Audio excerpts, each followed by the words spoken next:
Hey everybody, welcome back to my channel, and today is another review for Ready to Love. I apologize if this review is a little bit late, but we just got back from traveling, so we're gonna sit back and watch the show. If this is your first time here, welcome. Please hit the subscribe button so you don't miss out on any more of my videos. If you are a returning subscriber, make sure you like this video and make sure that you turn your notification bell on so you don't miss out on any more. And yeah, let's get into this video.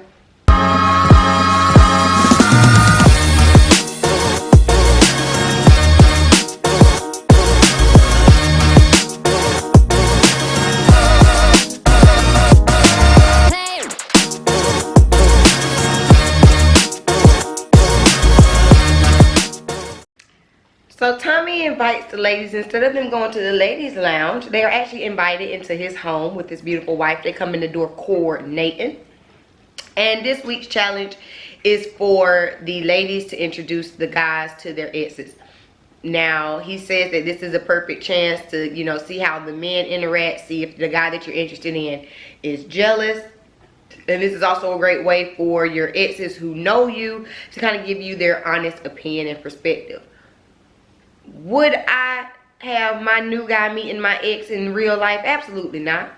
I don't think it's necessary. Unless there are children involved. If that's separate. But, you know, I don't see this as a good idea, but we need something for the show. Alright, so we had two dates. We had Vernisha, Joelle, and her ex, David. And then we had Alexis, Ron, and her ex. I forgot his name, but it was her ex before her ex-husband, so he's known her for a very long time. So let's go ahead and let's start with Alexis and Ron. Basically, the conversation got on her spirituality and her putting emphasis on a relationship with God. And Ron just let it be known that he stepped away from the church. He had some bad experiences.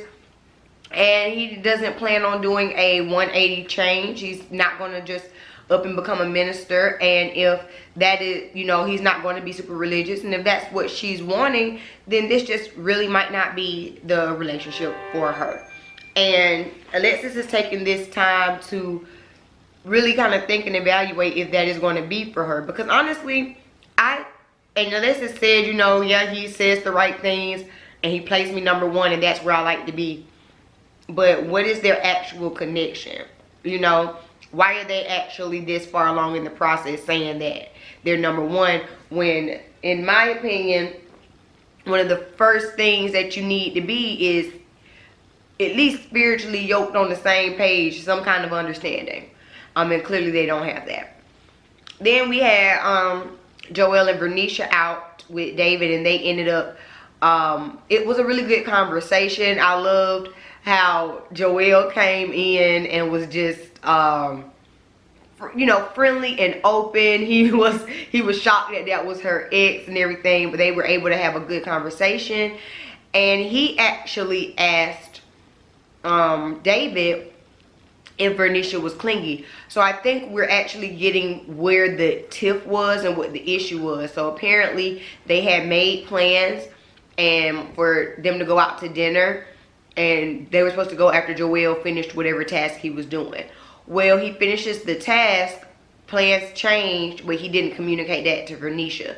So what it seems like is that he took it as her being clingy, whereas she's like, no, I'm not a mind reader, I need communication. And David was able to kind of mediate that situation, and he spoke on both ends, and I think Joelle was able to see kind of where he messed up in that situation as well, because at the end of the day, you do have to communicate and make that effort, especially if you've already made plans with someone. So even though I felt like we were kind of at a little bit of a rocky point last week with them, I think they are doing good, and it ended up being a very positive conversation. So Vernisha sets up this little ladies' night. Everybody was able to make it except for Amber. And one of the first things that they do is get a cocktail based on their guys. So they tell the mixologist about their guy, and she basically makes them a basic drink, but then throws some Seagram on top because we got to get this product placement in. So Vernisha got a Joelle, you know, Alexis got a Ron. Kyra got a Jason, and then Liz got a David. So they're sitting there and they're talking about how the process has made them kind of open up. Vernisha lets it be known that like she's actually feeling some feelings. She's able to be kind of girly. Excuse me. And then they talk about how no one really was feeling AJ like that, and Kyra is really holding on to him. She's just not quite ready to let it go, but Jason is still her number one. And when she says that, Liz goes ahead and kind of throws down the gauntlet a little bit and it's like, well, I want a little, can I get the bartender to bring me a little taste of Jason? And so then Kyra's like, oh, well, that doesn't bother me much. So then she asked the bartender to bring her a little taste of David. So clearly these two are feeling, it's not a love triangle, it's like a love square. Even though I think Kyra just asked for a taste of David just to be facetious, to be honest with you. But you can definitely see the claws coming out a bit more with the women. And it's definitely a little more of a game. See with y'all. Wait a minute. Wait. Honestly, I think we kissed one time. What's happening? And that was, I can't even tell you how many years ago. Alright, so we just had the meeting with Liz, David, and her ex. Now, Liz's ex, she said they dated for a short amount of time. They realized that they were better as friends, and he's kind of more like her big brother now. Sorry, it's a burp. And he definitely gave off more of a like protector energy when it came towards Liz. So before David gets there, she lets him know that, you know, he was her number one, but she has an issue with their last meetup where she met his friends, and he brought up her kissing Jason in front of his friends, so in front of strangers. And so she said, you know, it let her know that he really did feel some type of way about it, even though he said that he was cool with it. And so the big brother here, big brother X, he's like, oh, well, I don't like that already. So when David comes in and is introduced to him as you know, how this is my ex, such and such, instantly you could see the horns, or like the what would you call it? Claws out? No, because I say claws out for women. Like for men, it's like when you're trying to establish dominance. Like, what would you call it? You know, it's alpha syndrome. Yeah, like you could just see the instant shield come up with David. Like an instant wall came up. And so the energy in the room, just from what we could see, I could only imagine what the energy in the room felt like. But from what we could see, it definitely kind of seemed a little more hostile, a little more, like, if we compare it to Vernisha and Joelle, it was a friendly, oh, you the ex, okay, well, whatever. Versus against David, it just very much felt more combative. David comes to he had a lot of insecurities from previous relationships. Definitely. So he feels, I think, you know, his past experience with infidelity, he feels challenged by other men. Mm-hmm. And so one of the first things that he asked, as he said, to try to clear the air or clear the room or whatever, was when was the last time that Liz and X had been intimate, as in, you know, whatever. And he was like, I mean, we might have kissed once years ago, as if that matters now, as if that makes any difference, as if that's to any consequence to y'all's relationship. I don't understand. I felt like that was a stupid question to ask. You know what I'm saying? And like you said, it definitely did show all of his insecurities, because that ain't got nothing to do. That has about as much to do with this conversation as the price of tea in China. You know what I'm saying? So they get on it, and then the ex basically brings up what Liz told him before David got there, and because David was saying that Liz is a safe place for him, and so the ex was like, well, are you a safe place for her, because she brought up this situation? And instead of him actually answering the question or acknowledging how he could have handled the situation better or anything, he goes to kind of like talk around it and talk about how Liz is his number one. And it was just a very awkward situation. And you, like I said, David was automatically threatened and on the defensive. So by the end of it, he said, he basically asked the ex to back down. The ex was like, well, I'm an alpha, I don't know like what you want me to do. And I'm sorry, I'm not seeing it for David. I'm not seeing it for David at all. He's insecure, he's jealous, he seems to be slightly controlling, and this just isn't going to work for him at all. Especially because, like, if let's say they were to actually get together and stuff, he wouldn't even feel comfortable with Liz hanging with this guy. Y'all can't even have a cordial dinner, and this is her friend for X amount of time, you know. So yeah, this ain't it. All right, so we have Jason and Kyra meeting Timothy the ex via Skype, and we have Chris and Amber meeting her ex. So with Jason and Kyra, basically the thing that came up was that Kyra has some issues with budgeting, and it seems that kind of was a point of contention with her past relationship. You could kind of tell because he kind of kept bringing it up and pushing that point.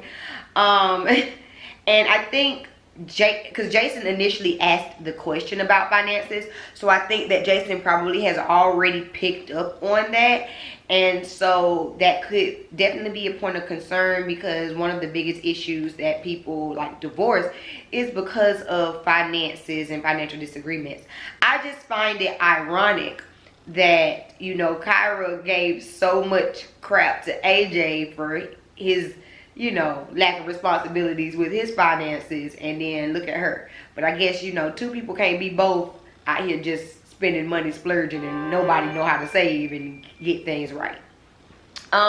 Then we get over to Chris and Amber's meeting with her ex, and everything was going good. It came out that Chris says that he wants to have like 5 kids, at the minimum 3. And Amber's like, I'm cool with that. She says that, you know, she wants to be a mother even more than she wants to be a wife. So they seem like, it just seems like they really do seem to kind of gel and mesh, even though they hadn't had the conversation specifically about number of kids. She says that she's okay with it. But there was some type of weirdness in the room that Chris could pick up on. And so it came out that Amber's ex was actually her ex because during their relationship he came out as a gay man, and so she had to kind of be there for him and show some compassion through the situation. And it seems like they're still, you know, cordial enough friends, and it shed a light to Chris of how understanding that she could be. So overall, it was a good meetup. Alright, so we have a double date with Liz and Jason and AJ and Alexis. So basically this is AJ's attempt to try to really let Alexis know that he's feeling her and get some type of a connection with her. This is Jason's attempt, even though he feels like he really likes Kyra. After talking with her ex, he does have a few like reservations up. So this is him trying to kind of really get to know Liz a little bit better. The date wasn't about them. Cute enough. Jason say he like her. Liz says she feels young with you when she's with him. Cool. But the main purpose of this date, the main point of this date was really Alexis and AJ trying to decide what they were going to do. Alexis says that AJ is her type, that, you know, she could see herself falling in love with him. She just hasn't let her guard down, and that the only reason why she has moved on and chose Ron is because Tommy told them to step outside their comfort zone and try something different, and because frankly he chose her as his number 1, and she ain't trying to be nobody's number 2. And so she's going on and on about how, you know, she knows she's a good woman and she knows she's all that, and AJ just shuts her up by giving her a kiss. So now I guess Alexis has a decision to make on if she wants to continue to pursue this thing that she has going on with Ron, or does she want to move forward with this thing that she has going with AJ. She seems to really like AJ and has an attraction to him. She says that it's like some type of magical feeling. She gets butterflies. So I think, in my opinion, I think that she was choosing Ron just because, well, like we said, just because he likes her. But she's been attracted to AJ from the beginning, but she felt like she was getting pushed off. And we've seen anytime she feels like she's not getting that, she just moves on. So she just wants the attention, really. You know what I was sharing, and as I'm talking, that man pulled me in there because, you know, he looked like me. Oh my God. Kyra sitting up here with the face for everybody. Like she losing control. Very romantic. Ladies meet back at Tommy's house for their little ladies lounge meeting. They all go through what happened on their dates. Alexis brings up her concerns about Ron not really being spiritually sound or like rooted, or as rooted as she is, and how, you know, at the end of the day, one of the foundations that she feels for that is prayer. And he made a comment or a statement basically saying he's not just going to pray, he's not going to be sitting there praying about it, he's going to be out doing something about it. And Tommy and his wife definitely give their opinion on how, you know, that is one of the cores and one of the bases. So I don't see that, like I said, I don't see that working out for Alexis in that way. Just, I don't know how spiritually sound AJ is either, but Ron is letting it be known, this is not where I am, I'm not open to this. And so you need to meet people where they are and understand them when they say what they say. She says that she's been praying on it, and all she knows is that the Holy Spirit told her that she'll know when she gets there or something like that. I don't know.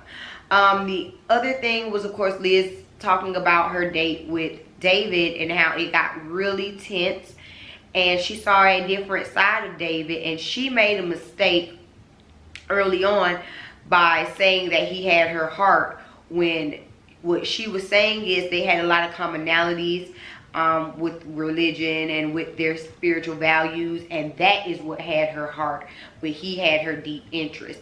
So I appreciate that she was like more aware of what she said and where she could have possibly misled him. But honestly, I think this is just how David was anyway. Like, if he was this interested in her, he probably would have acted this way regardless. So then Tommy goes around and asks everyone, shut up, phone. Then Tommy goes around and asks everyone who their number one would be, like who they would go with. And of course, Kyra and Liz both choose Jason. So Kyra's like, her antenna are kind of going up, because like it seems like Liz and Jason's connection is building a little bit more. And even though she initially was not concerned, it's definitely something to keep an eye on. And then when it went over to Alexis, and Alexis basically said that her and AJ shared a kiss, and so he would be her number one. Kyra was making faces again. So even though Kyra went from like number one, you know, with the guys, well, she has some competition all the way around, apparently. So we're finna go and we're finna meet up with who are the bottoms. So I'm assuming, before we get here, I'm assuming the bottoms will be David and AJ. David and Ron. You say David and, oh, I'm sorry, yeah, David and Ron. Why I say AJ? David and Ron. Sorry, yeah. You to say you were interested because I picked you, it was almost like you were looking for validation. But wait a minute. So are you on this whole, I'm just picking her, or I'm saying she the one because what she could offer me, you know what I'm saying? You know, This conversation is going so left. Oh, hold on now. Okay, so we have David and Liz meeting up, and then we have Ron and Alexis meeting up.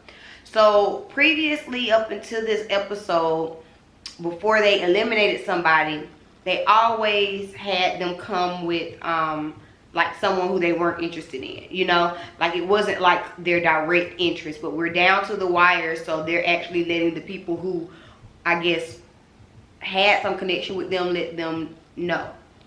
And this just isn't going well on both ends. So when Alexis and Ron are sitting and they're talking, now one of the things that they've said for this entire time that they've been together is that the conversation flows really easily.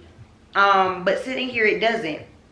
Alexis brings up how she felt like he was making condescending statements in regards to prayer and religion. He says that that wasn't his intention. That's not what he was trying to do. He was just saying that, like, you know, that's not, prayer is not, you know, all I'm going to do. I'm going to be out here getting to it. And so they have like a disagreement about that.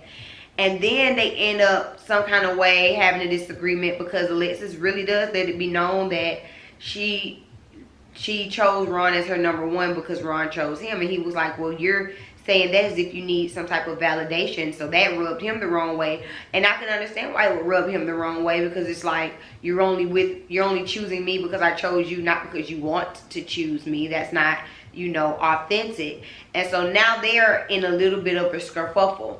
Meanwhile, across town, David meets with Liz, and this meeting goes super left automatically.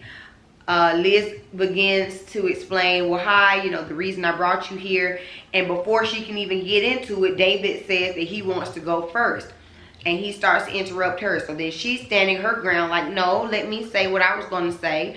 You know, we haven't talked. I'm trying to talk. So then he stands up to try to, like,